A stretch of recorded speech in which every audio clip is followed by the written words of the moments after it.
Since the 17th century, clowns have been entertaining people across the world. But 22-year-old Liz Mogg has never seen their funny side. I just go cold, and then my breathing will get faster, and I just feel like really nauseous. A lot of the time I like squeeze my eyes shut and I just cover my hands, but then my hands are sweaty. I feel embarrassed. I do get laughed at a bit, and I do get upset from that as well. A lot of the time it's just emotion building up, and that's why it takes me quite a while to calm down. When do you think it started? So around about the age of 13-ish, I went to the circus. Okay. And I mean, the clown kind of freaked me out anyway, but he ran into the audience like directly for me, and that just kind of like really freaked me out. So then Mum had to take me out the circus and kind of chill me down. Being a newly qualified paediatric nurse, Liz's phobia is now affecting her career working with children. A lot of the time at the hospital they have clown doctors to kind of cheer them up. So a lot of the time I do have to leave the room, unfortunately, because it just freaks me out. So how would it change your life if we were able to get you over this today? It will really impact it because obviously I'm going to be a full-time nurse. So that way I'll be able to actually stay with my patients and bond with them a bit more when they're going through these kind of experiences instead of just leaving the room. We start by showing her a picture of a clown and asking her to rate out of 10 how scared it makes her. If I show you this, No, I can't. where would that be now? 10. A 10? Okay. So if we said that we had a clown here and would you like to meet one, what would you say? Definitely not. Definitely not, okay. This is going to be quite tricky with Liz because she thinks the origin of her phobia was when she was at a circus, but we don't think that's the case. If you had any idea at all, when do you think it would be?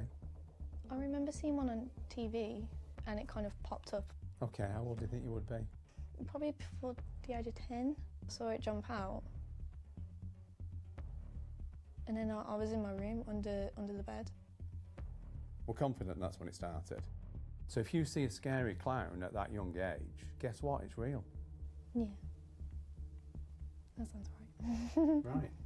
But if they're frightening and scary, would they use them in hospitals? No. No, they wouldn't. Okay. So did you get it wrong? Yeah. So we're going to show you that picture again now, and I want you to notice how different it feels.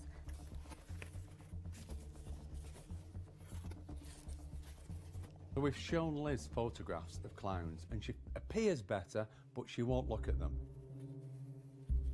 We are 1 hour in, and at this point in the therapy, I would have expected her to be totally over the clown phobia, but there's still something holding her back. It wasn't a clown that did you any harm, it was the film. So, another look. How are you feeling now? I don't know, I can't just get over it. This is proving to be probably one of the hardest cases that we've ever worked with. It feels like this is the first time that we're actually missing something. Don't know what it is, and I just hope that by the end of the day we can get there. After 3 hours of therapy, we finally have our breakthrough when Liz opens up about being teased for years over this phobia. That seems to be the reluctance for her to let this phobia go. So whenever you think about a clown, your brain goes, what does this mean to me? And it shows you that image of being alone, being frightened, being a young girl. But it wasn't the clown's fault. In the circus, which your mum had no idea that you'd have a problem with, it wasn't actually what the clown did.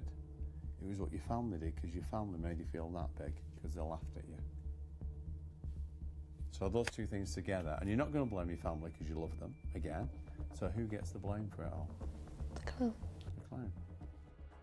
It's been a long time since you actually saw a clown. Looking at you now, having worked with you, I think you've totally changed your perspective. I'd like to invite someone in. Bino? We always have one just hanging around.